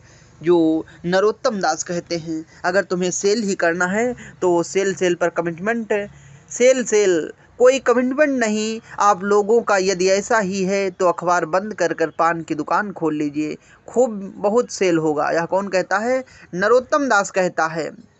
ये दूसरे दृश्य में देखने को मिलता है, खेत मालिकों के अत्याचार बहुत बढ़ते जा रहे हैं, कानून का तो जैसे कोई डर ही नहीं रहा। ये भी दूसरे दृश्य में देखने को मिलता है। जब भैया भय कोतवाल तो डर काहे को, हम इन लोगों तक पहुँचते पहुँचते कानून भी साला लंगड़ा हो जाता है। दूसरे दृश्य में ही देखने को मिलता है। और उसके बाद हम तीसरे दृश्य की अगर बात करें तो अभी तो कुछ नहीं हुआ, बहुत मामूली सी बात हुई है। अभी तो कुछ नहीं हुआ, बहुत मामूली सी बात हुई है, एक आदमी की हत्या। असली बात तो तब होगी जब हरिजनों के सारे वोट सुकुल बाबू के नाम पड़ जाएंगे। यह कौन कहता है? लखन किससे कहता है? जमाना बहन से कहता है। अभी तो कुछ भी नहीं हुआ, बहुत मामूली सी बात है, एक आदमी की हत्या। असली बात तो तब होगी जब हरिजनों के सारे वोट सुकुल बाबू के नाम पर पड़ जाएंगे। लखन जो है जमाना बहन से कहता है, कानून अनुमान पर नहीं प्रमाण पर चलता है। कानून अनुमान पर नहीं बल्कि प्रमाण पर चलता है। यह कौन कहता है? दास साहब कहते हैं। किससे? जमाना बहन से कहते हैं। अनुमान पर नहीं प्रमाण पर चलता है, या कौन कहता है? दा साहब कहते हैं, किससे? जमाना बहन से कहते हैं, आर्थिक सहायता से गरीबी पर जरूर मरहम लगाया जा सकता है। आर्थिक सहायता से जरूर गरीबी पर मरहम लगाया जा सकता है, पर प्रियजनों के बिछड़ने के दुख पर नहीं। आदमी का दुख जिस दिन पैसे से दूर होने लगा, इंसानियत हट जाएगी, इंसानियत उठ जाएगी दुनिया से। यह कौन कहता है? दा साहब कहते हैं, किससे? जमाना बहन से कहते हैं कि आर्थिक सहायता से केवल गरीबी पर कुछ टाइम तक मरहम लगाया जा सकता है, पर प्रियजनों के बिछड़ने पर दुख नहीं कम किया जा सकता है। आदमी का दुख जिस दिन पैसों से खत्म होने लगेगा, उस दिन इंसानियत खत्म हो जाएगी। दा साहब कहते हैं, लेकिन आवेश राजनीति का दुश्मन है। राजनीति में विवेक और धीरज चाहिए। पद पर बैठोगे तो जिम्मेदारियां स्वयं सिखा देंगी। यह कौन कहता है? यह दा साहब कहते हैं। अखबारों को स्वतंत्र होना चाहिए, वे ही हमारे कामों के असली दर्पण होते हैं। हाँ, अपनी छवि देखने का साहस होना चाहिए। यह भी कौन कहता है? दा साहब कहते हैं अखबारों को स्वतंत्र होना चाहिए, वो ही हमारे कामों की असली दर्पण होते हैं, बस अपनी छवि देखने का साहस होना चाहिए। कौन कहता है? यह दा साहब कहते हैं। दा साहब जो यह कहते हैं, हमारे पास भी ऊपर से आदेश आया है कि तबादला करो। हमारे पास भी ऊपर से आदेश आया है कि तबादला करो, ये ऊपर का साला चक्कर ही बुरा है। यह कौन कहता है? यह भी कौन कहता है? कौन से दृश्य में देखने को मिलता है? तीसरे दृश्य में, हमारे पास भी ऊपर से आदेश आया है, तबादला करो, ये ऊपर का चक्कर ही साला बुरा है। यह तीसरे अंक में देखने को मिलता है। इन हरिजनों के बाप दादे हमारे बाप दादों के सामने सिर झुका कर रहते थे। इन हरिजनों के बाप दादे हमारे बाप दादों के सामने सिर झुका कर रहते थे। झुके झुके पीठ कमान की तरह टेढ़ी हो जाया करती थी, पर आप लोग इतना माथा चढ़ा रहे हैं कि आज ये ससुरी आँख में आँख डालकर बात करते हैं, बर्दाश्त नहीं होता यह हमसे। यह कौन कहता है? जोरावर कहता है। किससे कहता है? पांडे जी से कहता है। जोरावर क्या कहता है? इन हरिजनों के बाप दादे साले हमारे सामने सिर झुका कर रहते थे, झुके झुके पीठ की कमान की तरह टेढ़ी हो जाया करती थी, पर आप लोग इतना माथे चढ़ा रहे हैं आज साले, जो हमारे सामने आंखें उठाकर बात करते हैं, बर्दाश्त नहीं होता। यह कौन कहता है? जोरावर कहता है। आर्थिक रूप से स्वतंत्र होकर ही शोषण से मुक्त हो सकेंगे। आर्थिक रूप से स्वतंत्र होकर ही शोषण से मुक्त हो सकेंगे और समाज में समानता का दर्जा पा सकेंगे। ये लोग, यह कौन कहता है? यह दा साहब कहते हैं। किससे कहते हैं? जोरावर से कहते हैं। पैसे हाथ में हो जाने से ही जात ऊंची हो जाएगी उनकी, हमारे साथ हुक्का पानी पीने लगोगे दा साहब, ऊंच नीच तो रहेगी ही। 4 पैसे हाथ में हो जाने से जात ऊंची हो जाएगी उनकी, हमारे साथ हुक्का पानी पियोगे तो दा साहब नीच हैं तो रहेंगे ही। कहता है? जोरावर कहता है, जमाना बदल रहा है जोरावर, जमाने के साथ बदलना सीखो। जमाना बदल रहा है जोरावर, जमाने के साथ बदलना सीखो। बातें आज से 30 साल पहले होनी चाहिए थी, जो बातें आज से 30 साल पहले होनी चाहिए थी, वो आज भी पूरी तरह नहीं हो रही हैं। दुर्भाग्य है इस देश का। यह कौन कहता है? दा साहब कहते हैं। पैसे ने अहंकार तो दिया, संस्कार नहीं दिए। पैसे ने अहंकार तो दिया, संस्कार नहीं दिए। यह कौन कहता है? दा साहब कहते हैं। दा साहब के भी जो संवाद हैं देखिए। जमाना बदल रहा है जोरावर, जमाने के साथ बदलना सीखो। जो बातें आज से 30 साल पहले होनी चाहिए थी, वो आज तुम पूरी तरह हो नहीं रही हैं। दुर्भाग्य है इस देश का। यह कौन कहता है? दा साहब कहते हैं। और दा साहब यह भी कहते हैं कि अखबारों को स्वतंत्र होना चाहिए, वे तो हमारे कामों के असली दर्पण होते हैं। हाँ, अपनी छवि देखने का साहस होना चाहिए। यह कौन कहते हैं? दा साहब कहते हैं।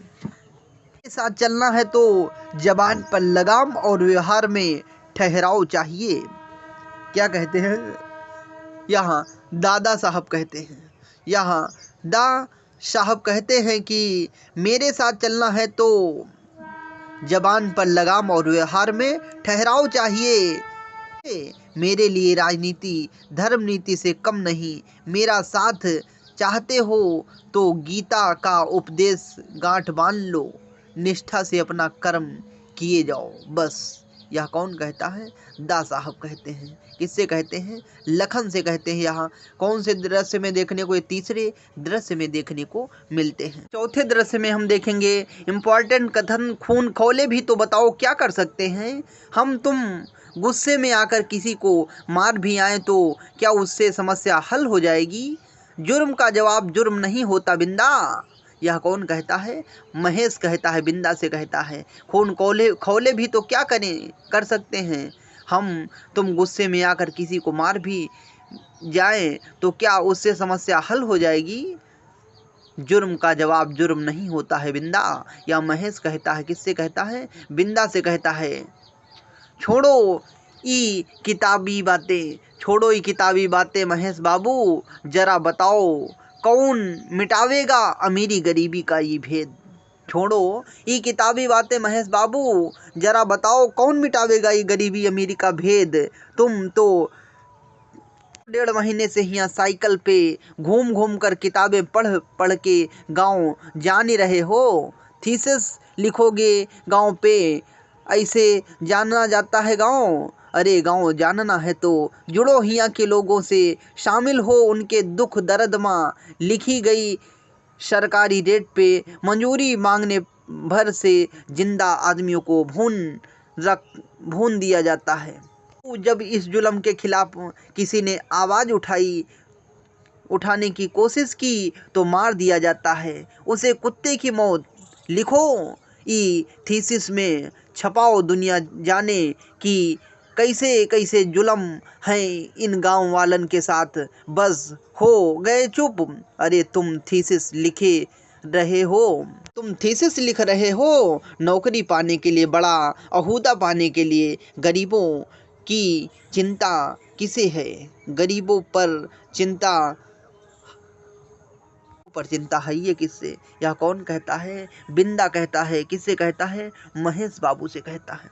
बाबू जो शोधार्थी होते हैं, शोध कर रहे होते, तभी वो उससे उनको समझाते हुए कहते हैं कि छोड़ो ये किताबी बातें। जब उनको कुछ गांव वालों को समझाता है तभी जो बिंदा महेश बाबू से कहते हैं कि छोड़ो ये किताबी बातें महेश बाबू, जरा बताओ कौन मिटावेगा अमीरी गरीबी का भेद। तुम 1.5 महीने से यहाँ साइकिल पर घूम घूम कर और किताबें पढ़ पढ़ कर गाँव जान रहे हो। थीसिस लिखोगे पे आई से जाना जाता है गांव। अरे गांव जानना है तो जुड़ो हिया के लोगों से, शामिल हो उनके दुख दर्द में। लिखी गई सरकारी रेट पे मंजूरी मांगने पर भी जिंदा आदमियों को भून दिया जाता है। और अगर कोई जुल्म के खिलाफ किसी ने आवाज़ उठाई तो उसे भी की मौत मार दिया जाता है। लिखो ये बातें थीसिस में, छपाओ दुनिया जाने कि कैसन कैसन जुल्म होते हैं गाँव वालन पा। गाँव बालन के साथ बस हो गए चुप। अरे तुम थीसिस लिख रहे हो नौकरी पाने के लिए, बड़ा अहूदा पाने के लिए। गरीबी पर चिंता किसे है? यह कौन कहता है? बिंदा कहता है। कौन से दृश्य में यह देखने को मिलता है? चौथे दृश्य में यह कथन देखने को मिलता है। तुम डरते हो जाने कौन जहर घुला हुआ है हिया की हवा में। तुम डरते हो जाने कौन जहर घुला हुआ है हिया की हवा में। आदमी शाला मिट्टी का लौंदा बन के ही रह जाता है। यह कौन कहता है? बिंदा। किससे कहता है? महेश से कहता है। तुम डरत हो जाने कौन जहर घुला है हिया की हवा में। आदमी साला मिट्टी का लौंदा बन के रह जात है। यह मौत कुछ हरिजनों की या एक बिस्सू की नहीं है, यह आपके जिंदा रहने की हक की मौत है। यह मत समझिए कि मैं आपको हक दिलाने आया हूँ, नहीं, उसे तो आपको खुद लेना है। मेरे पास है ही क्या? गांधी जी ने क्या किया था? सदियों की गुलामी और शोषण से मुर्दा हो गए लोगों को देने के लिए उस लाठी और संगीटी वाले फकीर के पास था ही क्या, उसने तो बस लोगों के टूटे हौसले को जोड़ा, सोई हुई ताकत को जगाया, बिखरे हुए लोगों को संगठित किया, अंग्रेजी राज का तख्ता पलट रख दिया। इसी तरह आज यदि जनता अपनी पूरी ताकत के साथ उठती है तो कोई नहीं टिक सकता उसके सामने। इन मुट्ठी भर खेत मालिकों की तो औकात ही क्या है। यह कौन कहता है? सुकुल बाबू कहता है। किससे? सुकुल बाबू वहाँ के लोगों से कहते हैं। यह मौत कुछ हरिजनों की नहीं है, एक बिस्सू की नहीं है, यह आपके जिंदा रहने की हक की मौत है। यह मत समझिए कि मैं आपको कोई हक दिलाने आया हूँ, उसे तो आपको खुद लेना है। नहीं, उसे तो आपको खुद लेना है, मेरे पास है ही क्या। गांधी जी ने क्या किया था? सदियों की गुलामी और शोषण से मुर्दा हो गए लोगों को देने के लिए उसे के पास लाठी, संगीटी वाले फकीर के पास था ही क्या। उसने तो बस लोगों के टूटे हुए हौसलों को जोड़ा, सोई हुई ताकत को जगाया, बिखरे हुए लोगों को संगठित किया, अंग्रेजी राज का तख्ता पलट कर रख दिया। इसी तरह आज यदि जनता अपनी पूरी ताकत के साथ उठती है और तो कोई नहीं टिक सकता उसके सामने। इन मुट्ठी भर खेत मालिकों की तो औकात ही क्या है। उद्देश्य तो शायद यह भी नहीं थे कि हम अपने व्यक्तिगत स्वार्थ और हित की पार्टी की एकता और हित से ऊपर रखेंगे। यह कौन कहता है? दा साहब कहते हैं। कौन से? यह 5वां दृश्य हम देखते हैं। अखबारों की स्वतंत्रता पहली शर्त है प्रजातंत्र की। यह कौन कहता है? दादा साहब कहते हैं। दा साहब कहते हैं कि अखबारों की स्वतंत्रता पहली शर्त प्रजातंत्र की है। दा साहब कहते हैं। किसे? दत्ता बाबू से कहते हैं। खुलकर टिप्पणी कीजिए, हम गलती करें तो खुलकर निंदा भी कीजिए। भाइयों, मैं तो कबीर के दोहे का कायल हूँ, निंदा नियरे राखिए। निंदक हमेशा ज़्यादा हितैषी होता है, लेकिन स्वभाव है कि आदमी को प्रशंसा ही अच्छी लगती है। यह कथन किसमें देखने को मिलता है? जो मन्नू भंडारी द्वारा लिखा गया नाटक, उसके 5वें दृश्य में हम देखते हैं। तो वो कहते हैं, खुलकर टिप्पणी कीजिए, अगर हम गलती करें तो खुलकर निंदा कीजिए। भाइयों, मैं तो कबीर के दोहे का कायल हूँ, निंदक नियरे राखिए। निंदक हमेशा ज़्यादा हितैषी होता है, लेकिन स्वभाव है कि आदमियों को प्रशंसा ही अच्छी लगती है। यह कौन कहता है? दा साहब कहते हैं। किससे कहते हैं? दत्ता बाबू से कहते हैं। दत्ता बाबू कौन होते हैं? साप्ताहिक मशाल पत्रिका के संपादक होते हैं। उनसे कहते हैं अखबारों की स्वतंत्रता पहली शर्त प्रजातंत्र की है। अखबारों की स्वतंत्रता पहली शर्त है प्रजातंत्र की। यह भी दा साहब कहते हैं। और खुलकर टिप्पणी कीजिए, और हम गलती करें तो खुलकर निंदा कीजिए। भाइयों, मैं तो कबीर के दोहे का कायल हूँ, निंदक नियरे राखिए। यह कौन कहता है? दा साहब कहते हैं। केवल कहने से नहीं होता दत्ता बाबू, मन में बड़ा गहरा घाव होना चाहिए। गरीब तबके के लिए वो आज है किसमें? नेता इस तबके की बात करता है सिर्फ चुनाव जीतने के लिए। आप इसकी खबर छापते हैं सिर्फ अखबार बिक्री बढ़ाने के लिए। यह कौन कहता है? दा साहब कहते हैं। दा साहब क्या कहते हैं? दा साहब कहते हैं कि केवल कहने से नहीं होता दा बाबू, मन में बड़ा गहरा लगाव होना चाहिए। गरीब तबके के लिए वो आज किसमें है? नेता इस तबके की बात करता है सिर्फ चुनाव जीतने के लिए। आप इसकी खबर छापते हैं सिर्फ अखबार की बिक्री बढ़ाने के लिए। यह कौन कहता है? दा साहब कहते हैं। किससे? आपका और हमारा संवाद बना रहना चाहिए। आप दर्पण हैं हमारे, कुछ धुंधले अवश्य हैं, लेकिन बुरा मत मानिए। क्या करूं, आपने रोक नहीं पाता, बुद्धिजीवियों से बहुत ज़्यादा अपेक्षा करता हूं। यह कौन कहता है? दा साहब कहते हैं। आप हमारा संवाद बना रहना चाहिए, आपका हमारा संवाद जो है बना रहना चाहिए। आप दर्पण हैं हमारे, कुछ धुंधले अवश्य हुए हैं, लेकिन बुरा मत मानिएगा। क्या करूं, आपने को रोक नहीं पाता हूँ, बुद्धिजीवियों से बहुत ज़्यादा अपेक्षा करता हूँ। या कौन कहते हैं? दा साहब कहते हैं। किसे? दत्ता बाबू। दत्ता बाबू कौन है? मासिक जो मशाल पत्रिका है उसके संपादक हैं। यह तो गांव वाले बड़े सीधे और सरल होते हैं। ये यूँ तो गांव वाले बड़े सीधे और सरल होते हैं, पर मन में जहर भर दिया जाए तो खतरनाक भी हो जाते हैं। कभी कभी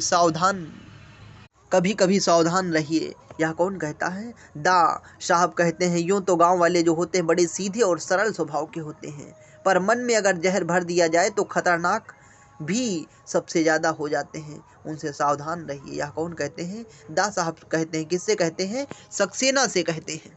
बाद छठे दृश्य में अगर हम देखेंगे, ठीक है आप चिंता क्यों करते हैं, रिपोर्ट आने दीजिए, बस कल का सारा दिन और सारी रात लगनी पड़ेगी हत्या की आत्महत्या करने के लिए। उस खबर को छापने खतरा मोल ले सके इतनी हिम्मत कहाँ है आप लोगों में इतने दिनों में? यह तो समझ ही लेना चाहिए था मुझे कि आप लोगों के लिए अखबार का मतलब है सिर्फ धंधा। कितने बेदम बेजबान और नपुंसक हैं आप, हम सब पत्रकार। कितने बेदम बेजबान और नपुंसक हैं हम सब पत्रकार। यह कौन कहता है? नरोत्तम। किससे कहते हैं? भवानी से कहते हैं। और अगर हम सातवें दृश्य की बात करें, अरे ना भी बुलाए तो कौन हमारी जात चली जाएगी, अरे ना भी बुलाए तो कौन हमारी जात चली जाएगी। लेकिन मामला तो यूँ है कि कल यो हरिजन ससुरे और भी सीना तान कर निकलेंगे हमारे सामने। यह कौन कहता है? जोरावर कहता है, अरे ना भी बुलाएं तो कौन हमारी जात चली जाएगी, लेकिन मामला तो ये है कि कल ये हरिजन ससुरे हमारे सामने सीना तान के निकलेंगे हमारे सामने से। जोरावर कहता है, देखो अब हरिजनों को तो खुश करना ही पड़ेगा, उसके बिना गुजारा जो नहीं। कौन कहता है?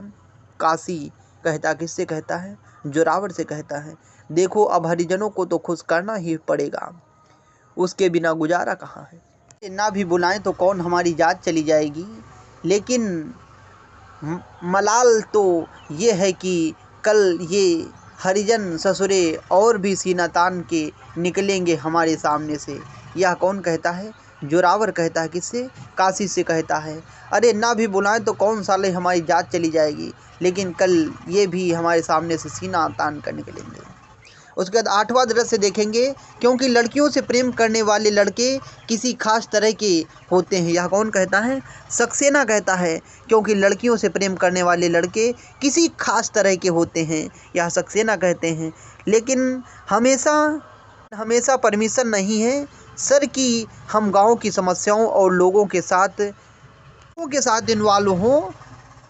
तो सिर्फ की पहली शर्त होती है, यह सारी एजुकेशन अज्ञान में रखना चाहती है। यहाँ सारी एजुकेशन अज्ञान में रखना चाहती है। हमको नहीं चाहती कि हम अपने आसपास की असलियत को जाने, उसे जुड़े फार्म में भर कर देना होता है हमको। हम सिर्फ देखें, तटस्थ होकर जो कुछ गलत है उस पर रिएक्ट नहीं कर, खून नहीं खौलने देगा। आप ही बताएं, आप क्या मतलब है ऐसी एजुकेशन का? यह कौन कहता है? महेश कहते हैं कि लेकिन हमें परमिशन नहीं है सर कि हम गांव की समस्याओं और लोगों के साथ इन्वॉल्व हों। फेलोशिप की पहली शर्त होती है, यह सारी की सारी एजुकेशन अज्ञान में रखना चाहती है। हमको नहीं चाहती कि हम आपके आसपास असलियत को जाने, उससे जुड़े फार्म में भर देना होता है हमको। हम सिर्फ देखेंगे, तटस्थ होकर जो कुछ गलत है उस पर रिएक्ट नहीं कर, खून नहीं खौलने देंगे अपना। आप बताइए क्या मतलब है ऐसी एजुकेशन का? यह कौन कहता है? महेश सक्सेना से कहते हैं। और उसके बाद अगर हम देखेंगे तो जिंदगी को इतना प्यार करता हो, अपनी ही नहीं हर किसी को जिंदगी को, वह आत्महत्या करेगा नहीं साहब, नहीं उसे मारा गया है। यह कौन कहता है? बिंदा कहती हैं। किससे कहती हैं? सक्सेना से कहती हैं। कहती हैं कि जो ज़िंदगी से इतना प्यार करता है, अपनी ही नहीं दूसरों की, वो आत्महत्या नहीं कर सकता। यह कौन कहते हैं? यह बिंदा कहता है किससे? सक्सेना से। है साहब आपका ही कानून भी, जो सच्चाई पे नहीं सबूत पे चलता है, और सबूत क्या, जिसे कहो उसे बटोर दे कानून। साले को तो आज बाजारू औरत बना के छोड़ दिया है, जिसे हर कोई पैसे वाला जब चाहे अपने घर में बिठा ले। यह कौन कहता है? बिंदा कहता है। यह कौन सा दृश्य में? यह 8वें दृश्य में ही देखने को मिलता है। क्या कहते हैं? अजब है ये साहेब या कानून, जो सच्चाई पे नहीं सबूत पे चलता है। सबूत का क्या है, जिसे कहो बटोर दे कानून। साले को तो वो आज बाजारू औरत बना के छोड़ दिया गया है, जिसे हर कोई पैसे वाला अपने घर में बैठा लिए है। देख लिया साहेब इस इंसान, देख लिया साहेब ऐसा आतंक आपने और कहीं नहीं देखा होगा। लोगों के घर जमीन और गाय बैल गिरवी नहीं रखे, जोरावर और सरपंच के हियाँ उनकी जवान और आवाज़ें बंधक रखी हैं, उनकी जवान और आवाज़ें बंधक रखी हैं। मन करता है फावड़ा लेकर टुकड़े टुकड़े कर दें जोरावर की, फिर चाहे फांसी पर ही चढ़ जाएं। यह कौन कहता है? बिंदा कहता है। किससे कहता है? सक्सेना से कहता है।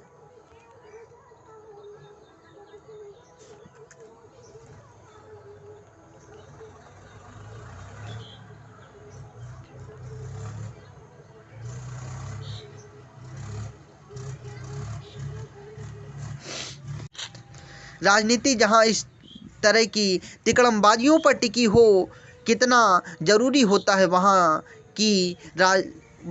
की घटनाओं की तह तक जाना। कौन कहता है? दा साहब कहते हैं। बहुत कर ली खेती दा साहेब, अब तो हमहू करेंगे राजनीति। यह कौन कहता है? जोरावर। किससे कहता है? दा साहब से। तो अब चुनाव लड़कर इज्जत बनाओगे अपनी खेती में, और राजनीति में बहुत फर्क होता है बेटा। यह कौन कहते हैं? दा साहब कहते हैं। किससे? जोरावर से कहते हैं। क्या कहते हैं? तो अब चुनाव लड़के इज्जत बनाओगे अपनी, खेती और राजनीति में बहुत बड़ा फर्क होता है जोरावर। यह कौन कहता है? जोरावर से दा साहब कहते हैं, जो कि मुख्यमंत्री होते हैं। हमारा उचित और अनुचित सिर्फ हम लोगों को ही देखना है साहब। सुनते हैं सुकूल बाबू की जोड़ तोड़ की राजनीति तो पूरे जोर शोर से शुरू हो गई है। यह कौन कहता है? पांडे जी दा साहब से कहते हैं। तो यहाँ तक हमने देखा यूजीसी नेट में जो नाटक लगे थे, उनके हमने पात्रों को देखा, उनका परिचय देखा, उनके कौन कौन से अंकों में कौन से कथन इम्पोर्टेंट है भाग 2 में देखा। भाग 1 और भाग 2 में हमने उनके महत्वपूर्ण कथनों को देखा। भाग 1 में हमने पात्र परिचय देखा, उसमें गीत कौन कौन से हैं, और उनका प्रकाशन और उनका विषय क्या रहा नाटक का। और भाग 3 आज ये है, जो कि अंतिम है, जिसमें हमने नाटकों को देखा। अंधेरी नगरी, जो भारतेंदु हरिश्चंद्र जी द्वारा लिखा गया 1881 ईस्वी में। भारत दुर्दशा 1880 ईस्वी में लिखा गया। चंद्रगुप्त स्कंदगुप्त धुरस्वामिनी, चंद्रगुप्त जो नाटक लिखा गया 1931 में लिखा गया, और स्कंदगुप्त लिखा गया 1928 ईस्वी में, और धुरस्वामिनी 1933 में लिखा गया। अंधा युग नाटक 1955 में लिखा गया, जिसे धर्मवीर भारती जी द्वारा लिखा गया। लक्ष्मी नारायण लाल सिंदूर की होली 1934 ईस्वी में लिखा गया। मोहन राकेश आधे अधूरे आषाढ़ का एक दिन, ये 1969 ईस्वी में आधे अधूरे लिखा गया, और आषाढ़ का एक दिन 1958 ईस्वी में लिखा गया। हबीब तनवीर द्वारा लिखा गया आगरा बाजार 1954 ईस्वी में लिखा गया नाटक, और सर्वेश्वर दयाल सक्सेना बकरी नाटक 1974 ईस्वी में। यह 2 अंकों में विभक्त नाटक है। इसके नट नटी भिष्टि जो पात्र हमें देखने को मिलते हैं। और हम देखते हैं शंकर शेष ने एक और द्रोणाचार्य 1976 ईस्वी में लिखा नाटक। यह 2 भागों में विभक्त है, पूर्वार्ध और उत्तरार्ध। इसमें यदु अरविंद, प्रिंसिपल लीला, ये सब इसके पात्र होते हैं। किसके, जो एक और द्रोणाचार्य नाटक होता है, कब लिखा गया, 1976 में। किसने लिखा है, शंकर शेष ने लिखा है। उपेंद्र नाथ अश्क जी ने जो लिखा अंजो दीदी, या 1955 में लिखा। पात्र जो वकील साहब होते हैं, श्रीपत होते हैं, नीरज और अनामिका, अंजो दीदी, ये जो इसके पात्र होते हैं। और महाभोज नाटक 1928 ईस्वी में लिखा गया, 10 दृश्यों में विभक्त है।